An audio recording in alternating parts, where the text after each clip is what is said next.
Greetings, everyone. Good night. Hello from Spartan Stadium in East Lansing. Michigan football wins 49-0 over the Michigan State Spartans, and we will do our post-game show as we do every week here. Anthony Broom, Ryan Van Bergen here, and apologies in advance. Starting to lose my voice a little bit. I think I'm coming down with a cold, but a lot to talk about in this game. We'll talk offensive takeaways, defensive takeaways. We'll take your questions and more.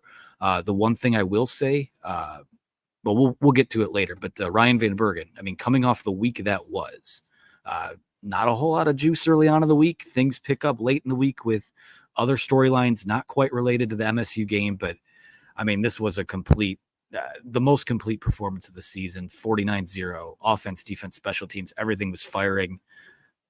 Your initial thoughts? It all came together. I think we've been waiting to see if Michigan can play a complete game, and we kind of have seen this team progress throughout the season. And of course, you can always reference the quality of opponents in the preseason, but now we're in the Big Ten schedule, and the Big Ten schedule is what it is. And that's definitely not the best Michigan State team that I've seen in recent years, but to go out there against a rival in a night game environment at their place and shut them out and run your offense as effectively as I think that offense can run. And like you said, just be pristine in all elements of the game. This team is right where you want them to be as you head into a bye week and head into November, and November's the home stretch. And I think the biggest thing too, and we've talked about this, 8 weeks in a row, right? When the schedule is what it is and the opponents are what they are, this is what it's supposed to look like. This is how lopsided it should be. And again, I think that you can make the argument Michigan State probably more talented in some spots than some of the other teams on the schedule. But given what has happened with them this season, and quite frankly, given what's happened with Michigan late in this week, I thought we saw a team come out playing with their hair on fire. I thought we saw a team that was focused and a team that was ready to twist the knife if need be. So before we get into all of our takeaways, I want to talk about our friends, our presenting sponsor tonight over at HomeField Apparel, and we're doing this live, and I didn't have the read pulled up, so I'm stalling here while I get it. All right, HomeField Apparel, you guys know them by now. Premium vintage designs, premium collegiate apparel, brand based out of Indianapolis. They have a commitment to creating incredibly comfortable, officially licensed apparel with vintage college designs. They have a growing collection of over 150 colleges to choose from, including your favorite teams. There's a great Michigan collection on there. If you're a Spartan fan that's tuning in for some reason because you are a miserable person, there's also a Michigan State collection on there. You can get 15% off your first order using the promo code Wolverine 23. They just released a bomber jacket as part of, I believe it was called the Heartland collection this week. And if you're a first-time buyer over there, you can get in on that. So go over there, check it out, homefieldapparel.com. They've been great friends of us. Love working with Connor and Joshua and the folks over there. So use promo code Wolverine23 for 15% off your first order at homefieldapparel.com. Ryan, let's start with this one on offense. It was a night where it was, Michigan again, completely in control, 477 total yards, of total offense, 7 for 11 on third down, which is key. Michigan came into this game, I believe, converting a little under 55% of its chances on third down. And Michigan State was a terrific third down defense. They came in, I believe, with the 4th ranked unit in that area coming into this game, but Michigan got some of those back-breaking third downs early in the game. And I feel like that set the tone for this one. I think so. I think J.J. McCarthy was an absolute wizard today on third down and has been for most of the season. But today specifically, I think you said 7 for 11 is where we ended up on third down. I'd love to know where we were prior to J.J. McCarthy coming out of the game, because I think we might have been 100% on conversion with J.J. at the helm. And, you watch college football, when you have a night game, you get an opportunity to watch some of the games that took place today. Maybe we get into those, but it just shows up when you have a playmaker at quarterback. And that's what number 9 is for us. There's a lot of those times on third down where the first read's not there, or he needs to step up or move and maneuver in the pocket in order to let the play develop further. Some of those are even broken plays where they just run the scramble drill really well because they have great chemistry and have taken so many reps together. But you can't say enough about J.J. McCarthy and the difference that he makes in our offense. If you go back, and put Cade McNamara, not throwing any shade his direction, but but you put him back in those same situations on third down, the conversion percentage will drop. I can almost guarantee it. And that's all because number 9 is special. He's playing comfortable. He's making tremendous throws, and he just seems to be getting better and better. And I think he's going to challenge Penix for the top of that Heisman list. This was a campaign type game for J.J. McCarthy. Yeah, that's a great way to put it. National audience, national TV, primetime game, rivalry game. A lot of eyes on this game, despite the difference in seasons between the two teams. I think there are about 10 NFL scouts here that I saw on the media list. So obviously showed out in front of those guys as well. McCarthy was 21 for 27, 287 yards, 4 touchdowns, no picks. The 4 touchdowns is a career high. Completed 78% of his throws. Also had 3 rushes for 8 yards, but a couple of those were sacks, I believe.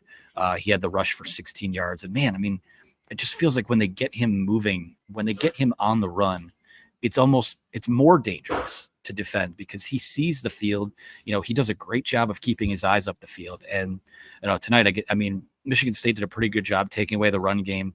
Michigan only ran for, I think, 3.5 yards per carry, 34 rushes, 120 yards. And they got the tight ends involved. A.J. Barter, 8 catches for 99 yards and a touchdown. Colston Loveland, 4 catches, 79 yards, 2 touchdowns. I mean, those guys were automatic too. It's just Michigan State did not have an answer for the Michigan tight ends.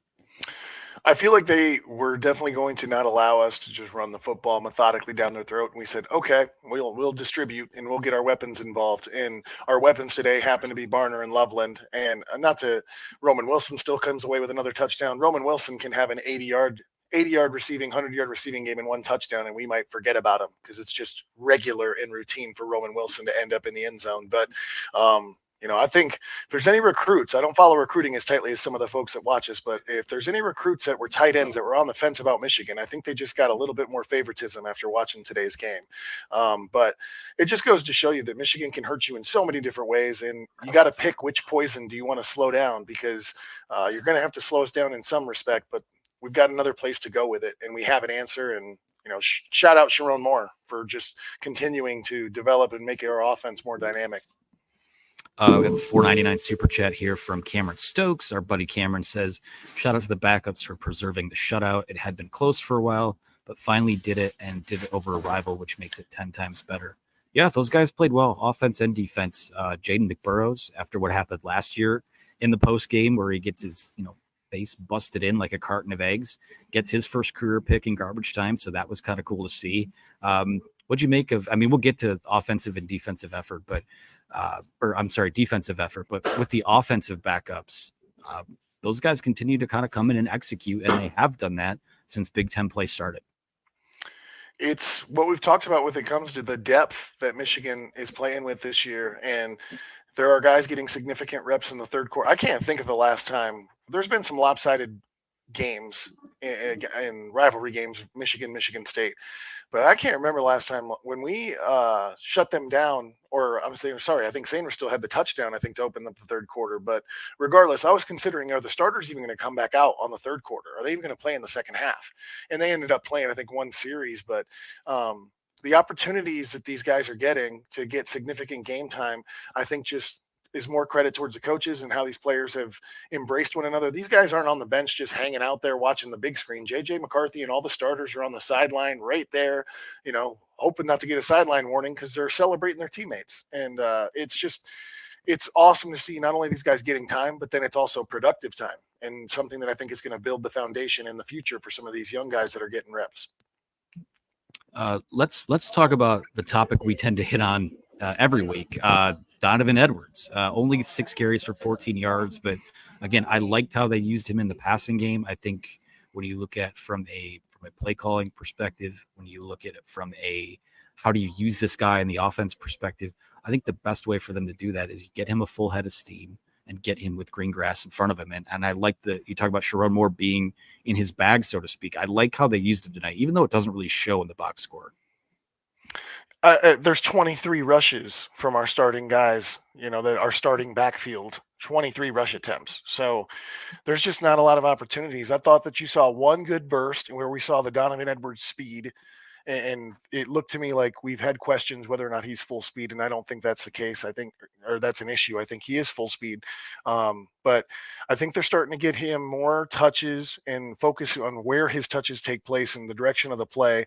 Seems like he's trying to operate outside the tackles, which is where I think he's best. Not that he can't run between the tackles, but I think they're trying to give him touches that suit him. But there's a limited number of repetitions when you only play, until there's 8 minutes left in the third quarter. So I do think he got going a little bit, but more left to be desired. But I'm sure he feels the same way, hoping he could get more touches. It just didn't work out that way.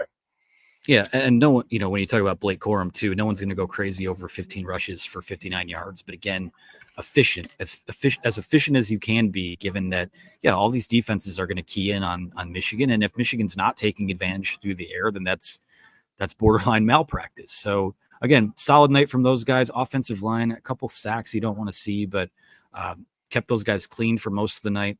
And honestly, I mean, I think this is a night. This could have been a pick your score night, and Michigan was trying to go for that too. I mean, they were trying to get that score on the board before the end of the first half. I think maybe the plan may have been to leave the starters in a little longer, and then kind of the typical wheels fall off, undisciplined stuff from the other sideline starts happening. And, you pull your starters out, you're up 42-0, get those guys out, keep them healthy, because I think objective number one for this team right now is win and stay healthy. And, if you have to grade what that offense did tonight, you just look at the totality of the performance. It's got to be an A+, right? I think so. I mean, the only thing that you could say is that we could have won more on first down and second down when we got into some of those situations where JJ bailed us out, so to speak, with some of the different playmaking things that he did to get us converted on 3rd and 7s, 3rd and 8s, 3rd and 9s. But I mean, you can't win every rep.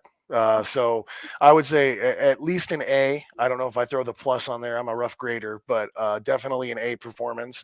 And again, after watching Penn State, Ohio State today, two teams that I think had more of the better offenses in the Big Ten, I feel like Michigan is the offense to beat in the Big Ten with the way they performed today. And not just today, but what's led up to how they performed today. We got a chat here from Shane Johnson, who says best QB in the country, has played one series in the fourth quarter all year. The defense is giving up 5.8 points per game. Michigan's rolling into a bye week en route to Houston like a video game.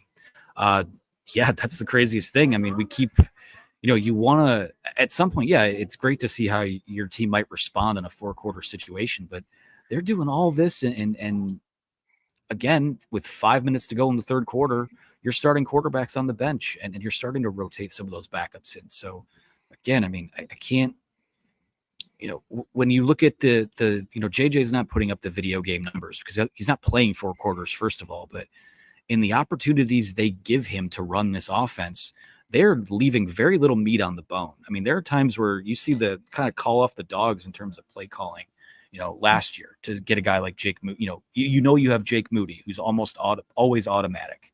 And this year, I mean, I'm not saying that James Turner isn't that, but, when you have an offense that's rolling like theirs is, you go for 6, not 3. And Michigan's doing a great job converting on there.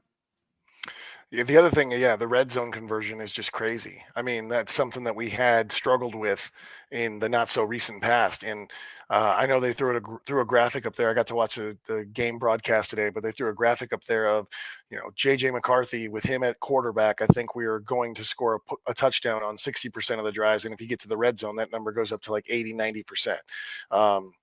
You can't ask for more than that.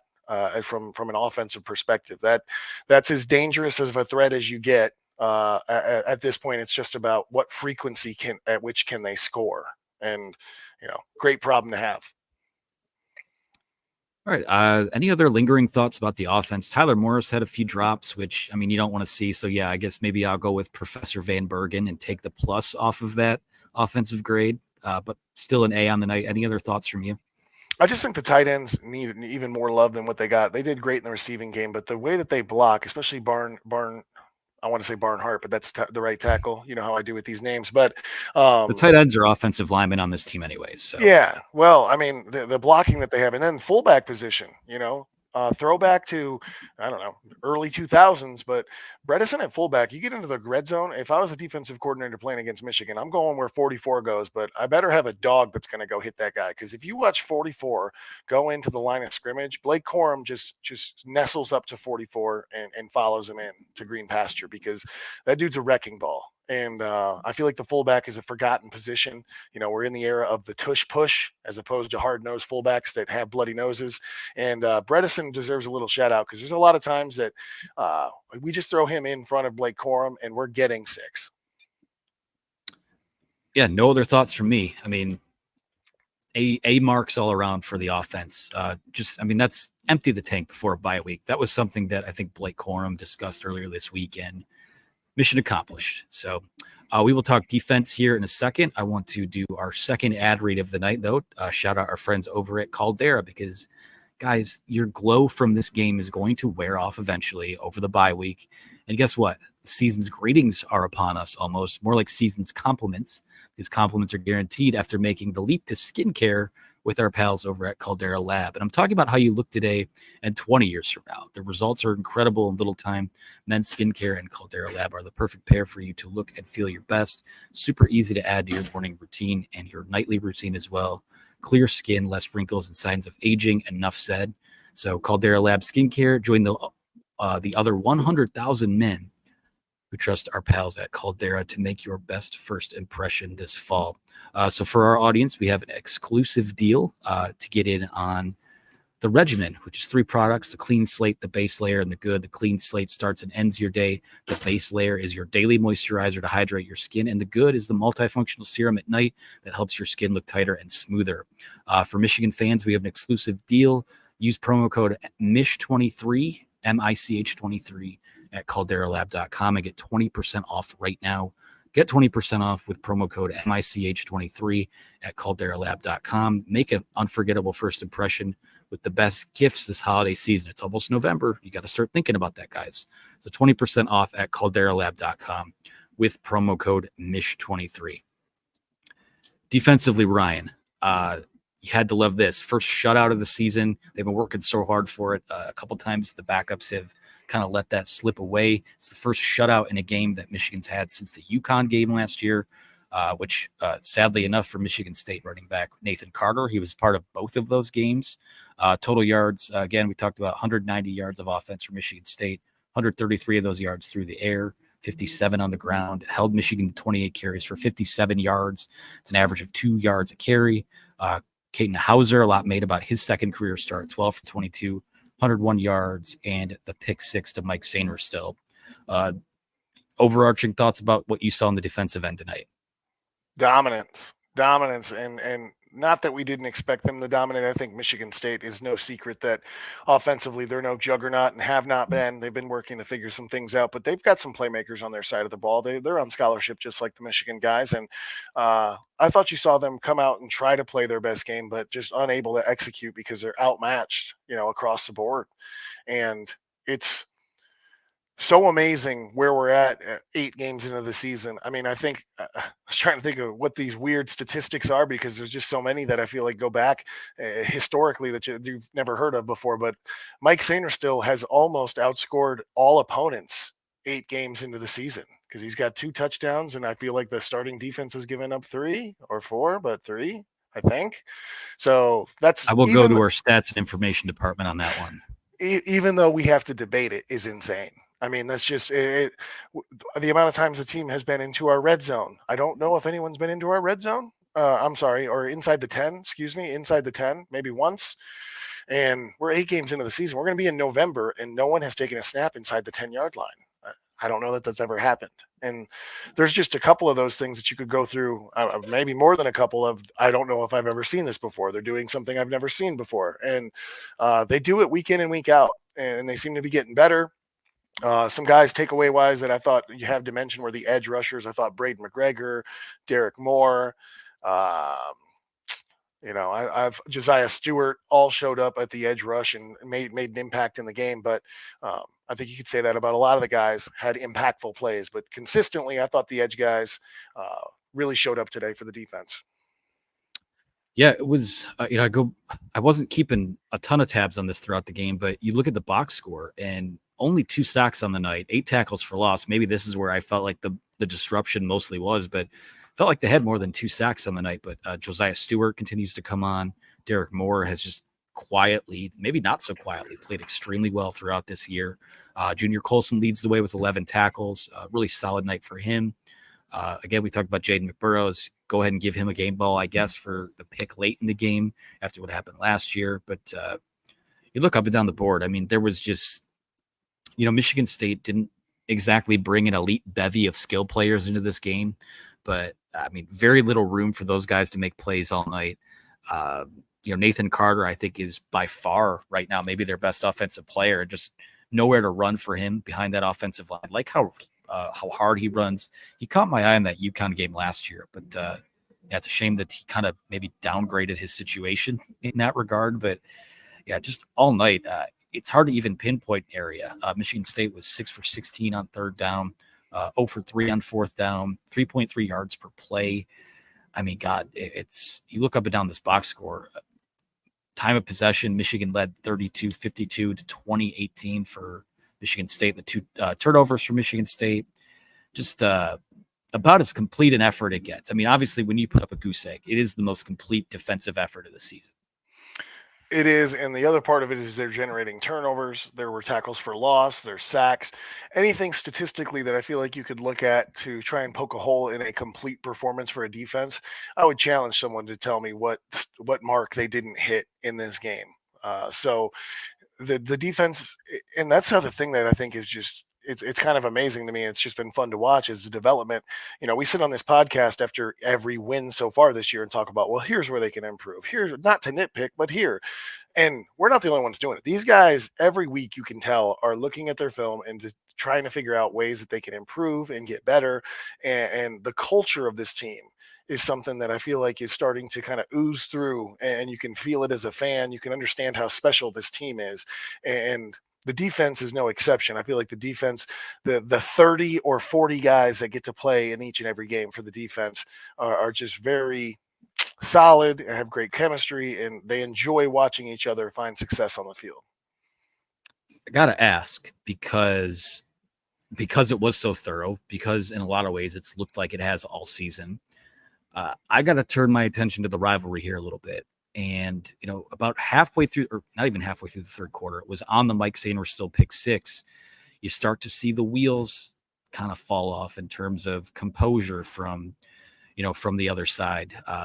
What'd you make of the guy that was ejected? I didn't see it live. It took me, honestly, maybe 15, 20 minutes to even see a replay of it. But what'd you see on that? And that's about as dirty as it gets, isn't it? Mm. You'd be surprised.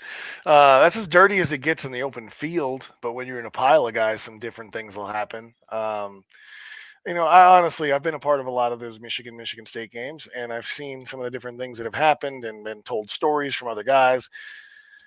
Things are going to happen in that game. I mean, I'm glad that he was flagged. I honestly don't know if it even warranted an ejection because I do think McGregor had some altercation with him that wasn't even necessary. I wouldn't call it a flag, but it was unnecessary. And, him diving and ducking his head. All right, fine. Call targeting if you want to and kick him out. But this is frustration mistakes and frustration issues. And I'm honestly not surprised. I thought we'd see more because they're completely embarrassed. And I would be too. I mean, you'd like to have something to hang your hat on if you're an MSU Spartan that gets you to come to that building with some kind of pep tomorrow. And if I'm one of those guys, I have no idea what I'm going to see as a positive from this game. And, these guys just went straight David Goggins and took their souls from them in their own stadium. I got to ask you about that too, just from a player perspective. And I know no one on this show is really going to, weep for what happened to the other team. But is this just a burn the tape situation where you just move on from it? Because, I mean, I can't imagine you're going to go back and look at this and like you said, find anything to build off of, or, all it's going to do is make you more frustrated. I wouldn't want to be in that situation. I don't know how I'd handle it. I think if you're a coach, you get 10 plays that you show that, hey, if we make this one block, we make this one catch, we pick up this first down, who knows what happens. You get 10 of those, then you get 10 other plays that because we made this mistake, this is why we ended up in the position that we did. And just say there's two options that we can go forward from here with. We can either be the team that does these things right and wins games or puts ourselves in a position to win games, or we can do this and continue to, I think they're at 5 losses so far this season. I that's the type of speech I'd be given, but I'm very fortunate to not have to be in that position.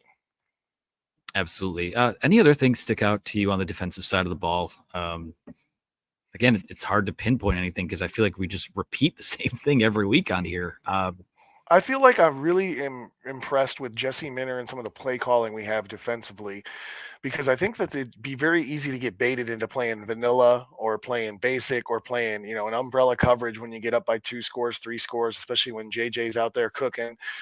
But that doesn't seem like what we do. I mean, there are times where we drop back into coverage, but I feel like he keeps it very balanced regardless of what the score may be. You see a lot of zone pressure, still have defensive tackles coming out. Then you see us look like we're loaded up on pressure and it's really just a 4-man game and we've got the linebacker involved with the defensive line games. I just feel like he gives you so many different looks, and I feel like that's part of the strategy part that's like, next level cerebral is, although we're up by 35, I still want to put this on film and make an offensive coordinator think about this pressure or this package or what we're doing. And those type of things I think go unnoticed. So one more takeaway is that Jesse Minter is cooking and in his bag as a defensive coordinator, along with 11, I actually call it 30, like I said before, but guys that are playing there with their hair on fire. All right. Well, I know it's usually a little earlier in the show that we typically do this, but I think it's time for questions. And we have a couple of super chats in here. Get to this first one from Sales56, who's been waiting patiently for $1.99. He says, what do Mark D'Antonio's tears taste like? Thank you. Ryan, I can let you take that one as you rehydrate there. Oh, man. I don't know. He's got for people watching on video, he's got a jar full of them. Yeah. For all I know, I'm hoping that they taste a little bit like regret. And I feel like he was a guy that at head coach used to get a little too involved in the press conferences and running his mouth about Michigan. And in situations like this year, you would rather have been, I think, a little bit more choice in the words that you used in your press conferences. So I'm going to say they taste like regret. Final answer. All right. No need to elaborate. I'll let the man speak to that. Cameron Stokes for $4.99 says, what's the biggest thing you would like to see out of the bye week from us? First of all, pretty healthy, but get healthier. But what does a bye week kind of look like? Did you ever have one this late in the year? I was thinking about that, actually. I don't think so. I want to say that typically like game 5, game 6, game 7, somewhere in there was the bye week, mid-October. Usually the month of October was broken up in some capacity, but I really like the timing of the bye week, especially considering how healthy we are. I'm always nervous about how a team's going to play coming out of a bye week, but we get the luxury of getting to host Purdue, who has not been a great team, to knock some of that bye week rust off before we go into Penn State. So I would be thinking about getting to your fundamentals, making sure you have a great understanding of what you should be doing on plays that are your bread and butter to this point, and just continue to work and get better. And that's something that they've talked about. They were talking about it even in the press conference, Mikey Sanders still after the game, that this team's just focused on improvement. So I think you might get the best competition you get. This is going to sound really Michigan privilege, but you might be the best practice you can get by playing against your ones versus ones. So who knows? Maybe you come out and you play a little 1 versus 1s and let these guys compete against each other again, because that might be the best competition they get in the last couple weeks. So you have that afforded to you because of how well you've done getting guys rotated, and like Jim Harbaugh likes to say, keeping the tread on the tire. So it's nice to go into a bye without needing to rest everybody because you're banged up. We're good, and we get to rest anyway. Yeah, Michigan will practice next week. Coaches will be on the recruiting trail, so it's going to be, I won't say like zombie practices, but they'll get some work in next week. They'll let guys get healthy.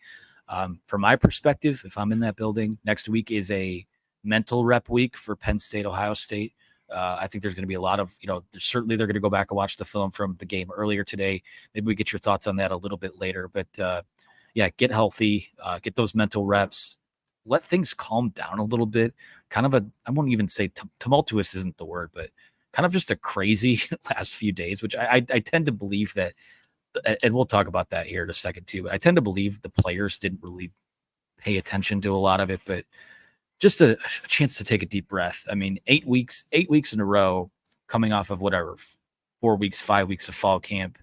Those guys are probably ready for a little bit, and thankfully they're healthy going into it. So I have a $9.99 super chat here from Sales 56 again. I will leave that to be a video exclusive. We'll just leave it on the screen for now. Quick little shout out to there we I go. thought he came already. Yeah, it does say Tuck coming. He is not here. I don't know if he's in East Lansing. But what you saw on the field, that is the fruits of the labor right now. So kind of speaks for itself. Thank you, Sales 56, for the super chat there. And we have one also from Loretto for 4.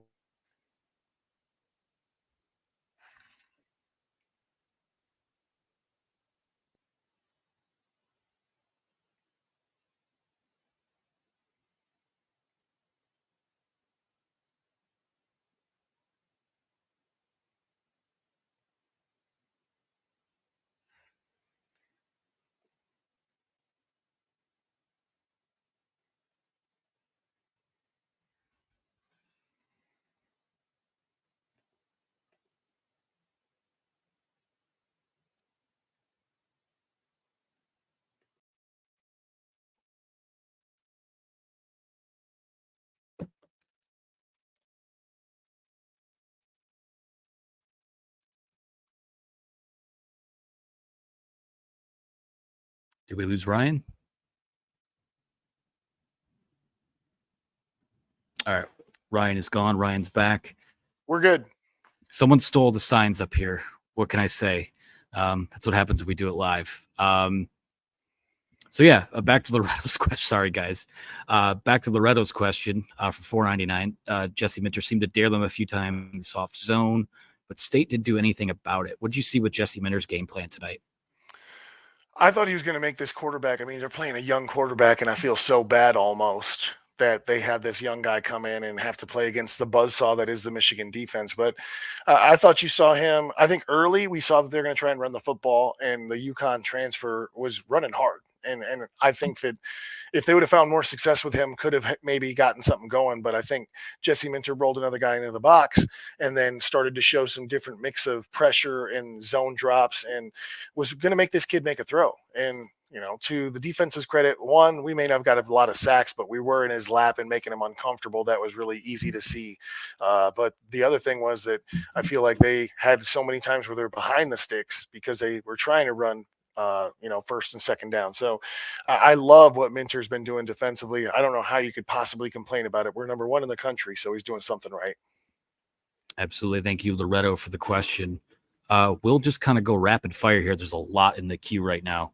This one's from Tony Brent. For you, Ryan, he says, question, how do you feel about Michigan's chances against Penn State and Ohio State after that game earlier today? I feel much better.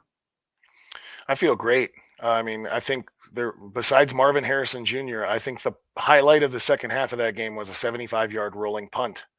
It was a battle of the punting teams. And, people can say, aka James Franklin, can say he's not sure if he saw two of the best teams in the country play football game today.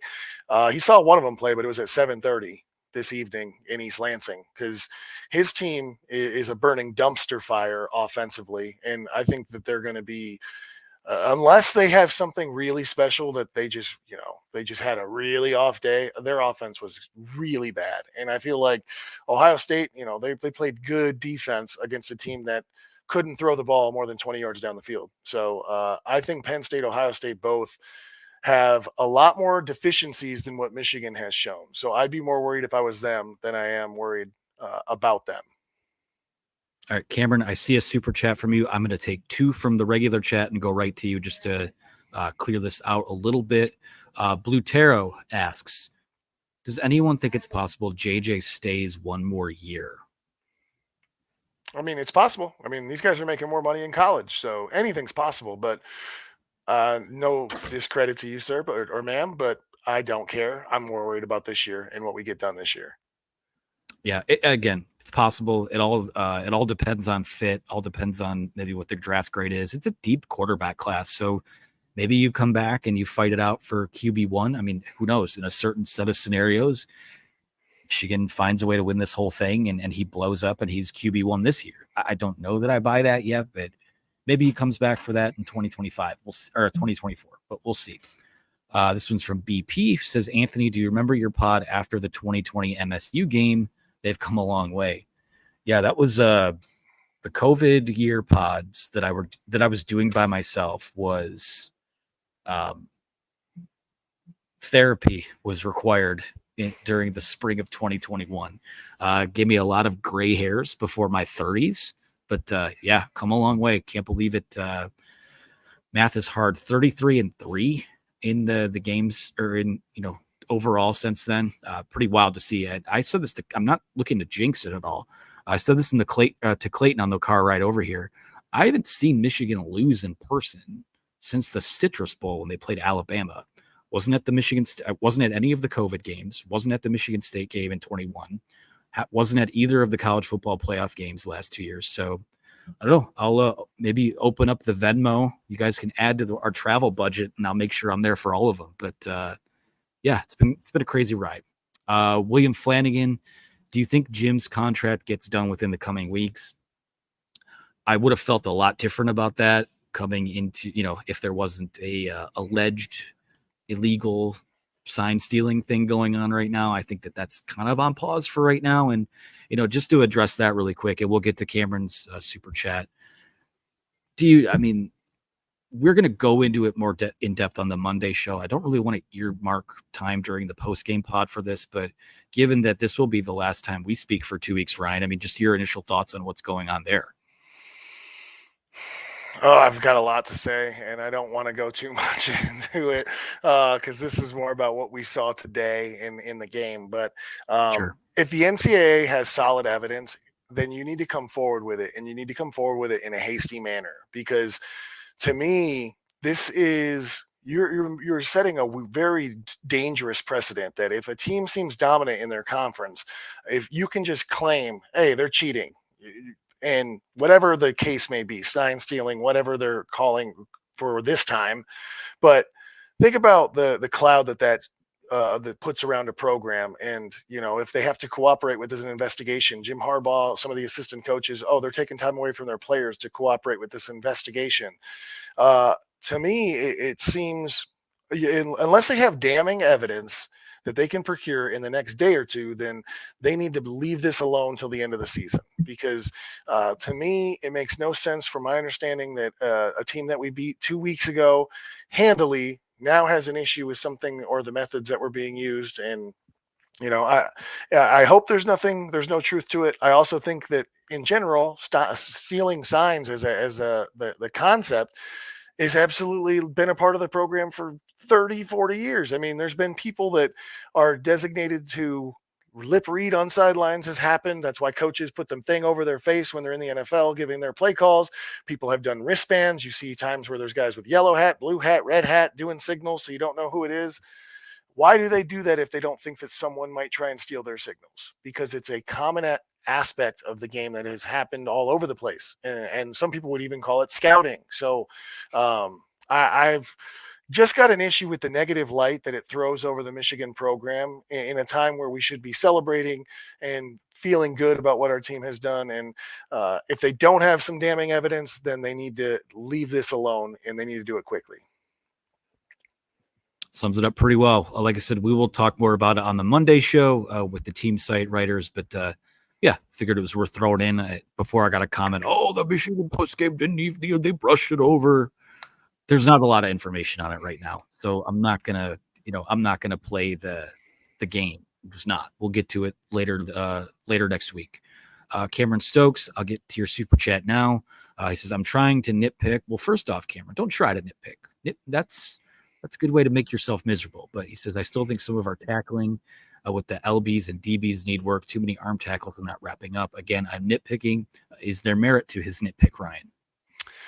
I think I understand where you're coming from, because I saw just a couple of these, and I think most of them actually occurred on stiff arms. But I will challenge you a little bit on this because I think that you saw early in the game. I think I saw Michael Barrett catch a stiff arm from their running back running to the outside edge to MSU sideline, and that's a play he typically makes. But later in the game, that same stiff arm comes out. He clubs down, wraps up the tackle, makes the tackle.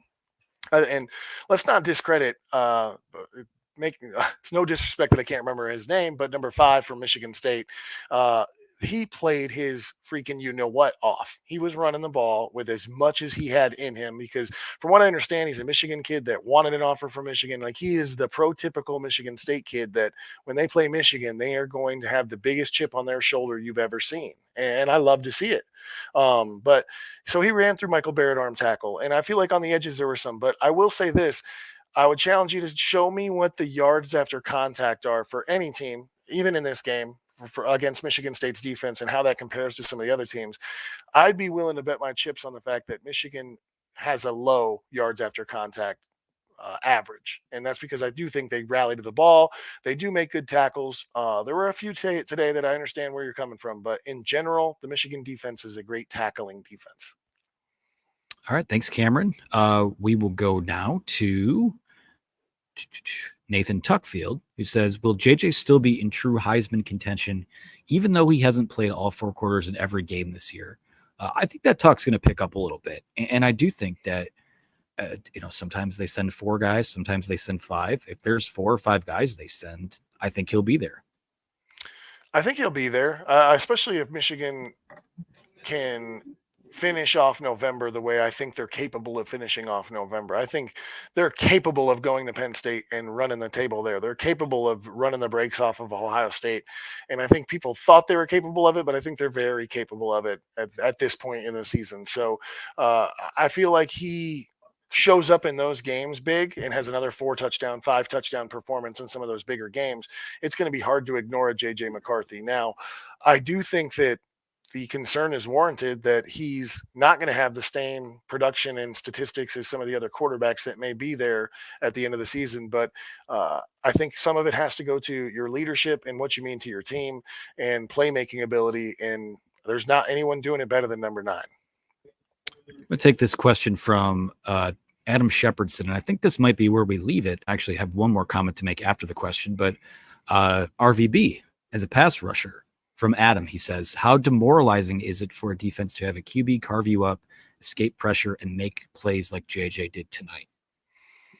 The best word, I think you used it, Anthony, but I also heard it on the broadcast, back breaking. That's exactly what it is. I mean, you queue up to pin your ears back and get on a pass rush, and you get up a little bit too high, too deep, and he just steps up, squirts out, extends the play, and your coverage breaks down. First down, Colson Loveland. And you were expecting to get off the field on that 3rd down. And those things just build up on you over time and wear you down. And it's disheartening no matter what you say. It definitely affects your mindset as you go into pass rushes, and it'll slow you down, especially when you got a kid that escapes like he does.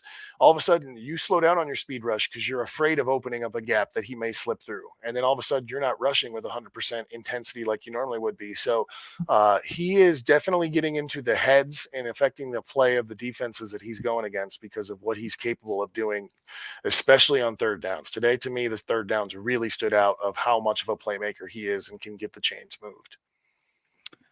Well, we've done a lot to discuss this game, recap this game, but there's a social media post out there that I have to give props for that sums it up, quite frankly, better than I ever could have. This is from Colton Pouncey of The Athletic. It says, releasing a statement apologizing for putting Hitler on your video board while you're down 42-0 versus your biggest rival is about as bad as it gets, man. Pretty much sums it up. If anyone isn't aware of that situation, they had a trivia thing playing before the game on a loop, and there was a question that popped up that asked if the Spartan Stadium crowd knew where Adolf Hitler, what country he was born in. So go ahead and add that to your rivalry bingo card, but about sums it up. Michigan wins 49-0. 8-0 on the season, bye week coming up, Purdue up next. November's here. Jim Harbaugh said it this week. When the leaves turn brown and the skies turn gray, it's championship season. And despite the record, trophy game, championship game tonight, state championship game, Michigan wins. They'll play Purdue. They go to Penn State on November 11th. They will go to Maryland on November 18th and close it out on the 25th against Ohio State. But thanks to you guys for tuning in and for watching. Signing off here from Spartan Stadium, Anthony Broom and former Michigan defensive end Ryan Van Bergen. Be sure to like and subscribe to the channel. And we will talk to you again, I guess, in 2 weeks now. So thanks for watching. Thanks for the great questions. And we will talk to you again soon.